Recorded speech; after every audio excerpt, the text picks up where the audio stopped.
की तुमच्या काळामध्ये देखील ही मागणी झाली, आता देखील होताना दिसते. मात्र ओबीसींची खरी लोकसंख्या मोजायचीच नसेल तर मग सामाजिक न्यायाची धोरणं कोणत्या आकडेवारीवरती ठरवणार आहात?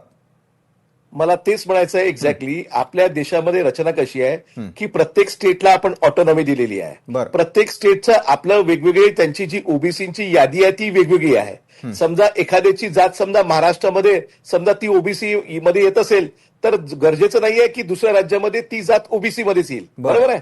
आता या राज्यामध्ये जे बाहेरून आलेले जे काही लोक राहत असतील तर त्यांची पण केवळ त्या या सध्याच्या रकान्यामध्ये दिलेल्यानुसार किंवा एससी नसल्यास एसटी नसल्यास मग समजा तो आपली जात लिहिणार असेल, पण समजा त्याची जात समजा महाराष्ट्रामध्ये ओबीसी मध्ये नसेल तर मग या सर्व प्रक्रियेमध्ये मोठ्या प्रमाणामध्ये गोंधळ निर्माण होणार आहे. आणि म्हणून जोपर्यंत त्यांना ओबीसी प्रवर्ग असं स्पष्टपणे उल्लेख राहणार नाही तोपर्यंत तशा पद्धतीचा खरा आकडा हा केंद्रासमोर, राज्यासमोर आणि लोकांसमोर येणार नाही. आणि मला हेच म्हणायचं आहे की यांना तशा पद्धतीचं ते होऊ द्यायचं नाही आहे. यांना लोकांची दिशाभूल करायची आहे.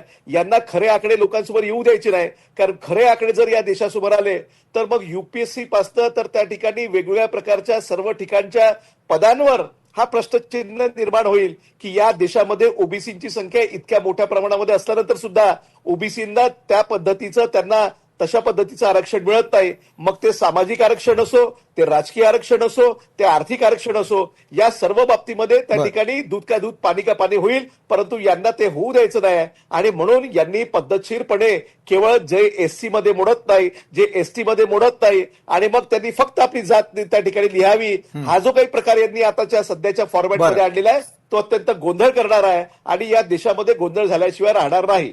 आणि बरोबर आहे. मात्र गोंधळाची भाषा आपण करताय.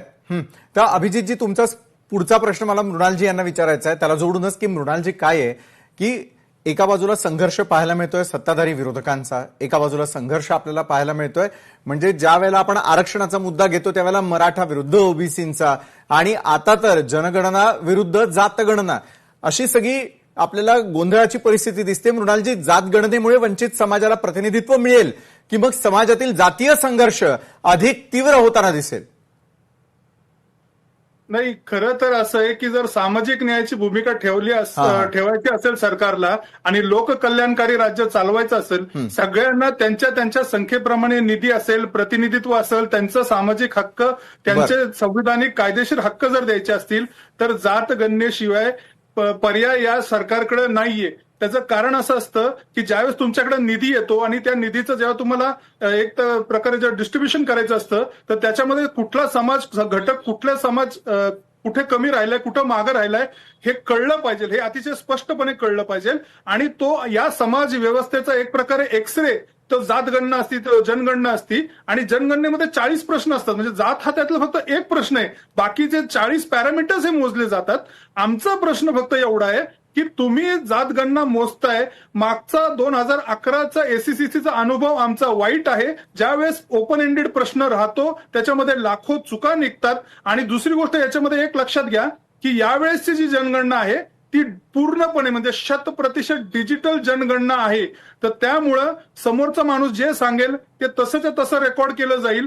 त्यामुळं खूप ह्युमन इंटरफिअरन्स कमी असल्यामुळे त्या चुका दुरुस्त करायला फार कमी स्कोप आहे. डिजिटल जनगणना त्याचे डायरेक्ट वरती रेकॉर्ड जाणार आहेत, इथं खाली त्याचं हेड कुठं रेक्टिफाय नाही करणार आहे, करेक्ट नाही करणार आहे. याच्या आधी असं होतं की बीएलओनी काही चूक केली तर त्याच्या वरचे जे ते रेक्टिफाय करायचे हँड असल्यामुळे, हँड रिटन असल्यामुळे. आता 100% डिजिटल जनगणना आहे, ह्युमन इंटरफिअरन्स जवळजवळ नाहीये. त्यामुळे समोरचा माणूस जे सांगेल तेच रेकॉर्ड करावं लागेल, तेच वरती डायरेक्ट सर्व्हरला जाईल. एसीसीसीचा 2011चा आमचा अनुभव वाईट आहे, तो डेटा आमच्या कामी आला नाही. आणि मग झालं असं की 15 वर्ष आम्हाला वाट पाहायला लागली. 15 वर्षानंतर खरं तर ही जनगणना होती, ही व्हायला पाहिजे होती 2021 मध्ये. ठीक आहे, त्यावेळेस कोरोना होता, झाली नाही, पण 22-23 मध्ये होऊ शकली असती. पण काय कारण आहे मला माहिती नाही, पण 15 वर्षांनी का होईना या देशात जनगणना होतीये, ही चांगली गोष्ट आहे. पण आमचं फक्त एकच क्षुल्लक मागणी आहे, ओबीसीचा ड्रॉपडाऊन मेन्यू असावा, प्रत्येक राज्यामध्ये असावा. जसं सगळ्या जातीचे लिस्ट आहेत, जातीचे लिस्ट प्रत्येक राज्याच्या आहेत, त्याच्यामध्ये असावा, म्हणजे घोळ होणार नाही. त्याच्या पुढेही कास्टचा कॉलम असावा, इतरांची जनगणना व्हावी, जातगणना व्हावी, ही आमची मागणी आहे. 40 प्रश्नांच्या या यादीमध्ये. आणि एक दुसरं आपण लक्षात घ्या, सरकारने पण पहा, 13 ऑगस्टला अधिवेशन संपलं संसदचं आणि 14 ऑगस्टला गॅझेट नोटिफिकेशन काढलं. जर 14 ऑगस्टच्या आधी 2 दिवस काढलं असतं तर कदाचित संसदमध्ये चर्चा होऊ शकली असती. पण तुम्ही हे का केलं असं 13 ऑगस्टला 14 ऑगस्टला आपण त्यावेळेस आपण नाही केलं. तर आमचं म्हणणं आहे की आपण ड्रॉपडाऊन मेन्यू द्यावा, मागच्यासारखा घोळ होऊ नये आणि जातीगत जनगणना येऊन ओबीसी समाजाचे बरेचसे प्रकरणं आरक्षणाची, टक्केवारीची, निधीची ही कोर्टामध्ये प्रलंबित आहेत. कोर्ट आम्हाला एम्पिरिकल डेटा सारखं मागत असतं आणि आमच्याकडे तो नसतो, आम्ही तो घेऊ शकत नाही. राज्य सरकारला तो अधिकार नाही, कारण राज्य सरकार ही जनगणना करू शकत नाही. राज्य सरकार फार तर सर्व्हे करू शकतं. राज्य सरकारने केलेले म्हणजे बिहार असेल, तेलंगणा असेल, आंध्र असेल आणि आता तामिळनाडू, कर्नाटक हे सगळे करण्याच्या परिस्थितीत आहेत. या सगळ्यांचे आदर्श आणि एक रोल मॉडेल या केंद्र सरकारकडे आहे. निश्चित त्यांचा डेटा अवेलेबल आहे, त्यांचे मेथोडॉलॉजी अवेलेबल आहे, त्याचा अभ्यास सरकारने करावा. आणि निश्चित कारण दुसरं मला एक म्हणायचंय की आता तसंही फार उशीर झालेला आहे, कारण लद्दाख आणि हिमछादित जे म्हणजे स्नोक्लॅड जे रिजन्स आहेत, लद्दाख असेल, नॉर्थ ईस्ट असेल, इथं ऑलरेडी सेन्सस सुरू झालेलं आहे.